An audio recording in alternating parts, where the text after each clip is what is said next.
Alright, so we are going to actually do some quick 30-minute grade 9 revision here on the topic of factorization. Factorization has already been done in, or at least I'm hoping it's been done at our respective schools. So I just have 30 minutes to spare, and I thought let me just utilize that time and do a bit of factorization. So this is a grade 9 topic, but obviously like for grade 10s, 11s and 12s, you are able to solidify the concept of the topic in the later grades, but the foundations are here, guys, at grade 9. Okay, so we have a few questions here that we're going to look at. All right, hopefully we'll be able to do all of them because there are different types of questions that we have here, and they all have to do with factorizing the following. And look at the wording here, completely. So we need to factorize the following completely. There needs to be nothing left to factorize by the time we are done. Okay, so the basic approach that I tend to say that learners should take when they do factorization is, and these are like recommended steps obviously, but that does not mean that those steps are like isolated to, and there's nothing different that you can do when you approach these. But this is what I tend to usually say learners should think when they do factorization, and that is listen up. So first and foremost, look at the expression. So this is expression, and I usually say to learners they need to ask themselves how many terms are in this expression. Okay, how many terms are in this expression? And immediately after you can answer the question how many terms are in the expression, that should give you an idea. All right, so how many terms are in this expression? This first one, number A, how many terms? Okay, I think I'm gonna give some liberty for the people in the comment section to comment, but if there's no immediate comments, I'm going to proceed and answer my own question. So how many terms in the expression? 18x minus 27. How many terms are there in that expression? So hopefully we know that there's 2 terms in the expression. Okay, so that's where you start. How many terms? 2. The second question is there a highest common factor? Is there a highest common factor? All right, so since it's 18x minus 27, the first question we asked is how many terms are in the expression? And when we answer the question, we said there are 2 terms. Remember that in expressions, algebraic expression, terms are separated. Okay, I don't know what's happening. Sure. I really hate, terms are separated by a plus and a minus sign. 2. Is there a highest common factor between 18x minus 27?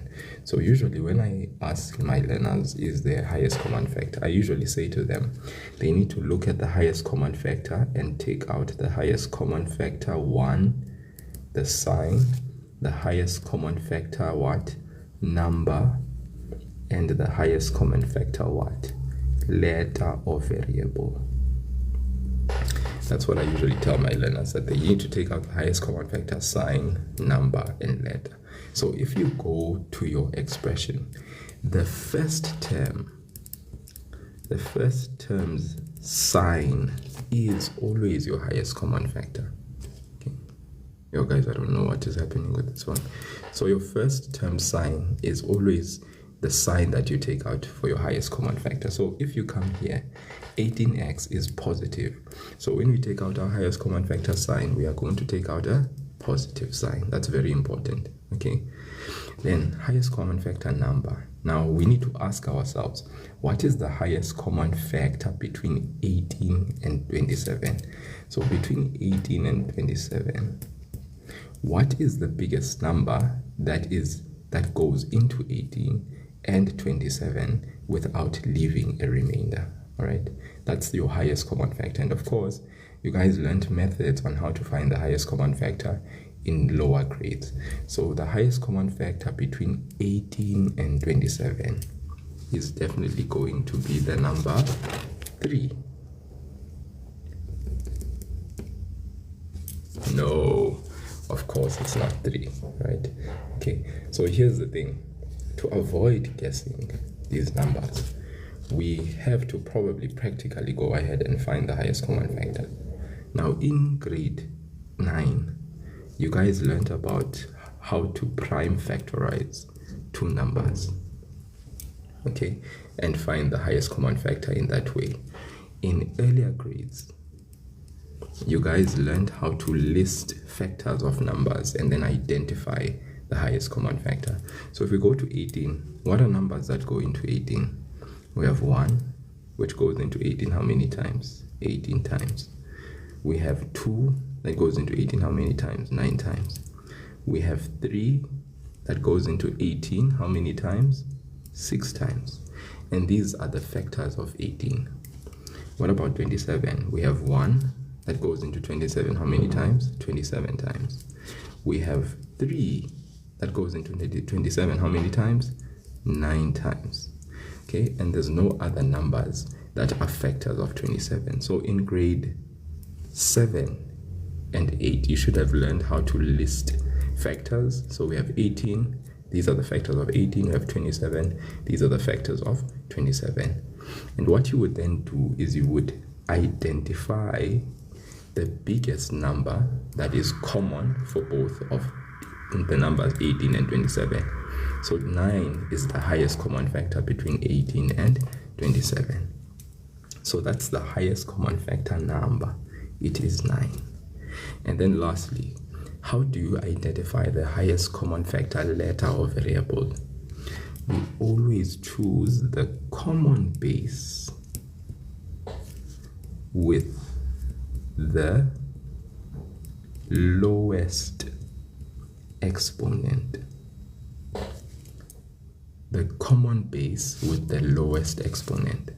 So if you look at 18x minus 27, the letter x is not common for both these terms. So therefore we cannot identify x as the highest common factor because it is not common. All right, meaning there's an x for this term, but there's nothing that has x for this term. So therefore we do not take out a highest common factor what? Letter. So let's run through this again. Let's go from the top. We are given a question. We are asked to factorize the following completely. So how do we go about it? Step number 1, we ask how many what?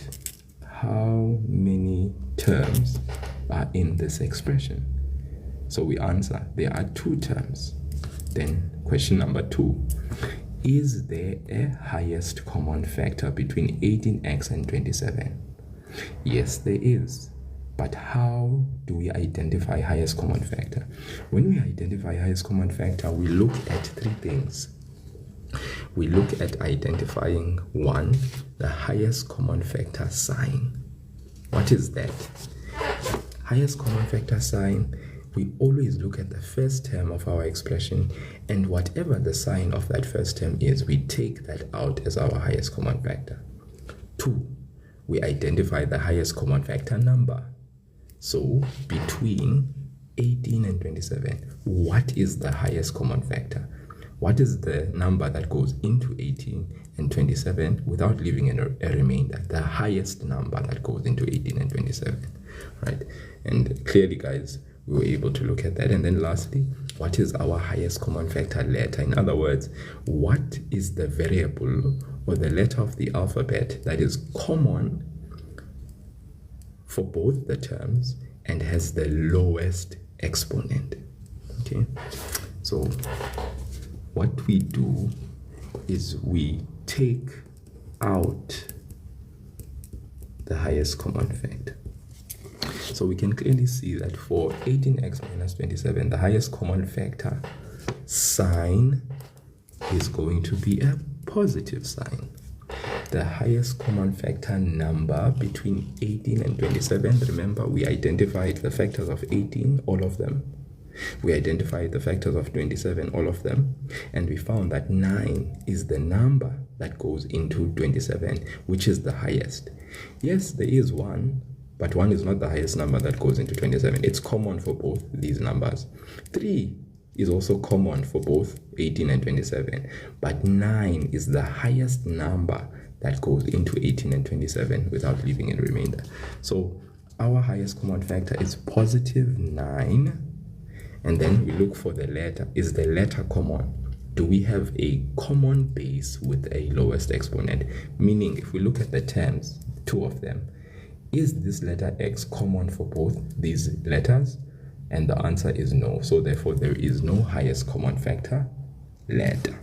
So this is the sign, this is the number, and we don't have a highest common factor letter. So what we do is we take out the highest common factor, and then immediately we open brackets, so that inside the bracket we can write inside the bracket the two terms that are left over after taking out the highest common factor 9.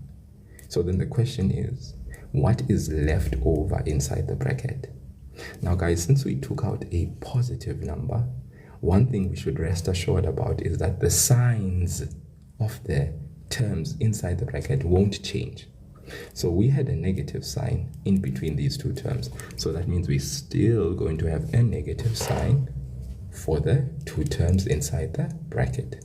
So I sort out the sign immediately. Then we can go on and check what is left over. So we're going to ask what 9 times what gives you 18? Or we can say, what's 18 divided by 2? Do you see? We can say 9 times what gives us 18? Or we can think of it this way. What's 18 divided by 2? So the answer there is 2. Okay. And then what is also left as well? We have the x, which was not taken out. So we need to then obviously have the x inside the bracket. Lastly, 9 times what gives us 27? Or we can think of it this way. What's 27 divided by 9? So that gives us the number 3. And guys, from this, we can say now we have factorized completely. And there's nothing more that we can factorize. So that is basically the answer here. The answer here is 9 into 2x minus 3. Okay, and we are done. That's factorized. Let's move on to this question. We have x squared minus 121, and we are asked to factorize the following what? Completely. So we are going to basically proceed in the same way that we proceeded in the previous question, and that is, firstly, we are going to write down the question, and then we are going to ask ourselves the famous question, and that is there a highest common factor according to the sign? So the first term, guys, is positive. So that means our highest common factor sign is a positive. If we look at the numbers, we have a coefficient here that is unseen, which is 1, and then we have 121. So the question is, between 1 and 121, what is the highest common factor number? So obviously the highest common factor number between 1 and 121 is 1. Okay. Is there a highest common factor variable? Is x squared common, or is x common for the two terms? No. So therefore x is not common. We do not take out anything that is x. So that is our highest common factor sign number. It's positive 1.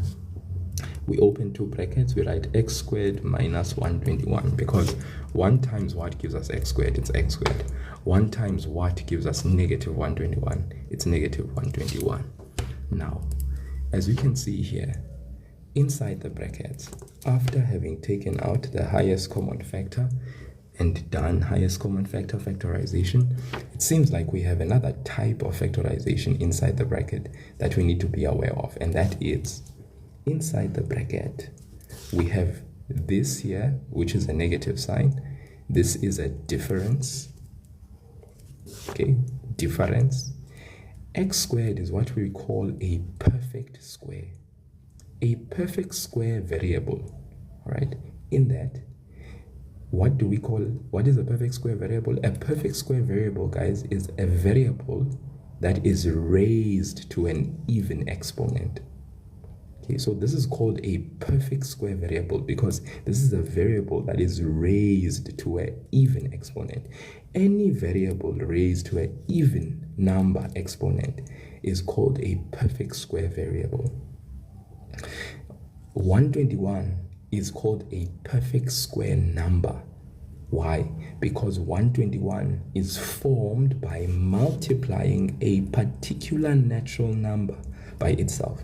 Remember, natural numbers are numbers that start at 1. They increase by 1 all the way to infinity. So 121 as a number is a perfect square number because it is formed by multiplying a certain natural number by itself. So what we have here is a difference d of what? Of 2. To what? We have a difference of 2 perfect squares. So x squared is a perfect square. Why? Because it is a variable raised to an even exponent. 121 is a what? Is a perfect square number because it is a number that is formed by multiplying a natural number by itself. Which natural number are we talking about? That can be multiplied by itself to form 121. Okay, we can think about that. So we have this thing here that we call difference of 2 squares. Thank you, Bridget. That's true. It is 11. That is the number that can be multiplied by itself to form 121. So what we then do is we proceed and we open 2 brackets. Why? Because we expect to have 2 factors for our brackets. All right. So we then, because this is a difference of 2 squares, we take the square root of the first term for each bracket. So x squared in the first position, we take the square root of the number, since it's a perfect square as well, for each bracket. And then what we do is that because we have a difference of 2 squares, difference means different signs. So difference for our last term means different signs inside the brackets. So we expect to have different signs inside the bracket. Okay, all right, and that means we're going to have a plus here and a minus there. All right, okay, and then this 1 that you see outside here, it can remain invisible because though it is the highest common factor and we've taken it out, it is not accompanied by a variable. So we can actually make it invisible because it is multiplied, right? Remember, even if we didn't write the 1 here, it still means there's a 1 outside that is unseen for the 2 brackets.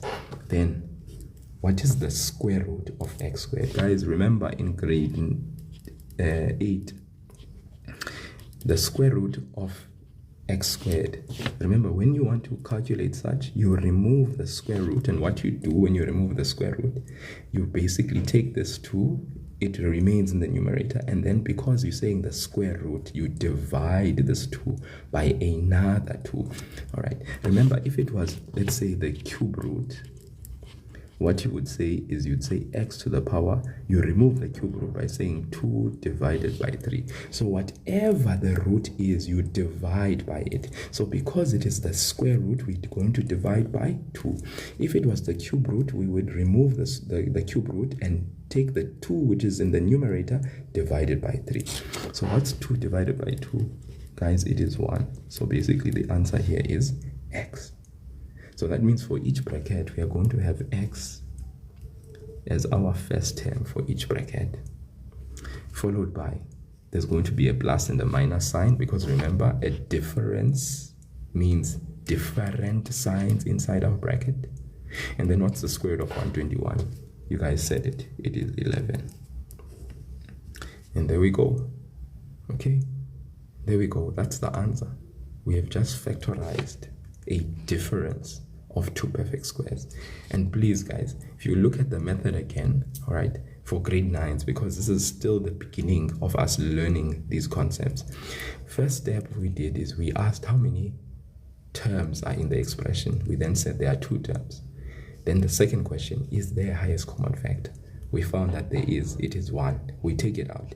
We write x squared minus 121 inside the bracket because those are the remaining factors after taking out 1 that are there. Then we observed that inside the bracket, we can factorize even further. Why? Because we have a difference, because this is subtraction sign, of 2 perfect squares. Why did we say these are 2 perfect squares? It's because x squared, guys, is a perfect square variable. Why? Because any variable raised to an even number we refer to a perfect square. Then 121 is also a perfect square, but it is a perfect square what? Number. Okay, why? Because 121 is formed by multiplying a certain natural number by itself, which we know it is 11. So what we do is we open 2 brackets because we know it's a difference of 2 squares, factorization that we need to do. So we open 2 brackets, we take the square root of the first term for each bracket, we take the square root of the last term for each bracket, we put plus minus. Why do we put plus minus? Why don't we put 2 signs that are the same? Or, why are we putting 2 signs that are different? It's because, guys, the last term, whenever it is negative, it means that our signs inside the bracket will be different. They will not be the same. So therefore, that's why we have a plus and a minus. What is the square root of 121? It is 11. Square root of 121? 11. X and x. And guys, this is the answer. So what's beautiful is that if you were to take this x plus 11 into x minus 11, and you were to perform FOIL on this expression, you would actually get this answer back, right? That's how we can be assured that our answer is 100% correct for a difference of 2 squares. So guys, this is how we would approach the difference of 2 squares. Okay, right? Then I just want to end on this note because I need to go shortly. What we have here is what we refer to as a trinomial, and it is called a quadratic trinomial, to be more specific. Why quadratic? This word here stands for when we have as our highest term the variable with the exponent 2. This was also in actual fact a quadratic expression. All right, but it was just not having 3 terms, it was having 2 terms. So you could say this is a quadratic binomial because there are 2 terms. So here we have a quadratic trinomial. We have 1, 2, 3 terms. Quadratic because the variable that has the highest exponent, the exponent is actually 2. That's what quadratic means. So therefore, if we look at this, how do we factorize a quadratic trinomial of this nature? So first and foremost, we ask the first typical question: how many terms are in the expression? So how many terms? There is 1, 2, 3 terms. Second question: is there a highest common factor? Okay, yes, there is. The highest common factor there is 1. All right. Then what's left over? Since we took out a positive sign, guys, none of the signs are going to change inside the bracket. But 1 times what gives us x squared? It is x squared. 1 times what gives us 12x? It is 12x. And then 1 times what gives us 20? It is 20. So there's a 1 that we have taken out. Now immediately, if we look at 20, okay, we're thinking here factors of 20. Factors of 20. Factors of positive 20 to be specific. All right. When I multiply those factors, they need to give me 20. When I add these factors, they need to give me the coefficient of the middle term. Okay, the coefficient of the middle term. Coefficient of the middle term is 12. So basically, and it's positive 12, guys. So I need to find the factors of 20, which if I multiply together, they need to give me 20. But those same factors, when I add them, they need to give me positive 12. So when I multiply the factors of 20, they need to give me positive 20. But when I add them, they need to give me 12. So what are those factors? So what's important here is to list first and foremost the pair of factors that we have. So I know that there's 1, but 1 goes into 20 times. So I know there's 1 and 20. Then there's 2. And then 2 goes into 20 how many times? 10 times. So that means the pair are 2 and 10. Then there is 4. 4 goes into 20 how many times? 5 times. So there is 4 and 5. So in this pair of factors, which one qualifies? Because when I multiply these, they need to give me 20. Now all of them, when I multiply them, will give me 20. But the question is, which one, when I add, will give me the coefficient of the middle term, which is positive 12? Which one? Okay, now here's another thing, guys, another dynamic. Here you have positive 20, which means this here means something. When the constant or the last term is positive, it means we are going to have what? Same signs inside the bracket. That's what's important here. You're going to have same signs inside the bracket. Whenever there's a positive last term, it means we are going to have same signs inside the bracket. But the question is, according to what sign? That is according to the middle term sign. It's according to the middle term sign. So if we go to check the middle term sign, it means that our same signs will be positive. All right. So maybe someone else is like wondering, okay, so you are saying whenever the last term is positive inside our brackets, again, probably someone's asking themselves, they're like, but what does this guy mean inside our brackets? Guys, immediately after having taken out the highest common factor, we can then comfortably open 2 brackets. If factors do exist, all right, so we can open 2 brackets. And when we open those brackets, we are like saying, okay, positive sign means what? Same signs. So the same signs that we are talking about is that in these 2 brackets that we have opened, we are going to have the same signs inside the bracket. All right, but according to who? And it's always according to the sign of the middle term. So plus for the last term means same signs. Same signs according to who? According to the sign of the middle term. So I know for sure that my signs inside my bracket will both be positive. So let's think of it in another way. If there was a positive last term and the sign here was negative, what would have been the condition of my signs inside the bracket? The condition of my signs inside the bracket would have both been negative.